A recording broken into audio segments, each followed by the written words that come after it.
또 말실수를 한 것 같은데 그게 뭐 꼭 가난한 사람들이란 자유를 모른다고 뜻이 아니라 자기에게 있는 게 있어야지 그런 얘기를 할 수 있다 하는 그런 취지에서 얘기를 한 것 같은데 그게 좀 잘못 전달이 된 거라고 생각을 해요. 네. 우리 호남 분들이 그동안 국민의힘의 마음의 문을 열지 못하고 지지를 하지 않으셨습니다. 충분히 이해가 갑니다.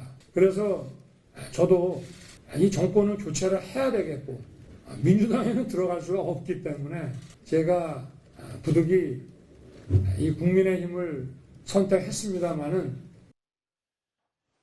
부득이 국민의힘을 선택했다. 저 발언 물론 뭐 정권 교체를 강조하는 얘기긴 한데 김관욱 교수님 어떻게 평가하세요? 호남 시민들이 국민의힘에 대한 거부감이 있는 것을 알고 이제 당이 아니라 사람의 선택을 이제 요구하는 그런 거죠. 그런데 저런 어떤 언사가 사실상 호남에서 파급 반향이 있을까라는 생각이 오히려 영남이라든가 국민의힘 지지층들에게는 어떻게 보면 결과적으로 국민의힘을 선택한 것은 권력을 잡기 위한 수단 아니냐.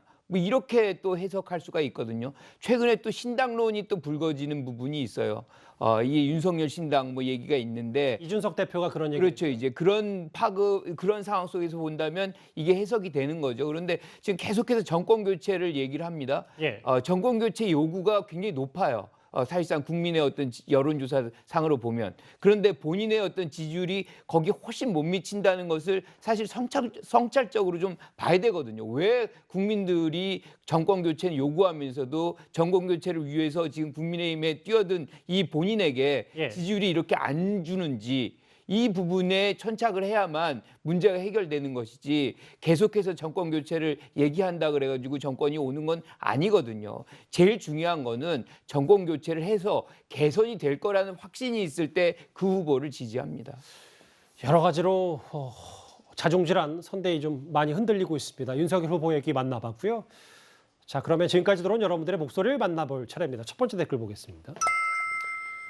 대란선동 이석기는 가석방이 되고 전직 대통령은 왜 안 되는데요? 라는 첫 번째 의견입니다. 이명박 박근혜 전 대통령들은 걱정 끼쳐 죄송하다 사과라도 해야 사면 여론이 만들어질 것 아닙니까? 라는 의견도 주셨고요. 예. 1박 2일만 같이 다녀와도 뭐 하는 사람인가 통성명 다 하지 않나요? 이재명 후보가 김문기 처장을 모를 리 없다 이 말씀이신 것 같습니다. 공익적 전과 공익적 살인하면 어떻게 되냐라는 뼈있는 댓글도 있습니다. 마지막 보겠습니다. 송 대표는 무조건 이재명 응원하는 무모함, 이준석 대표는 자기 정치하느라 앞뒤 안 가리는 무모함, 여야 대표 모두 꼬집으셨습니다. 오늘도 댓글 5개 감사드리고요. 다음 주제 정말 오랜만에 이 인물 얘기 좀 해보겠습니다.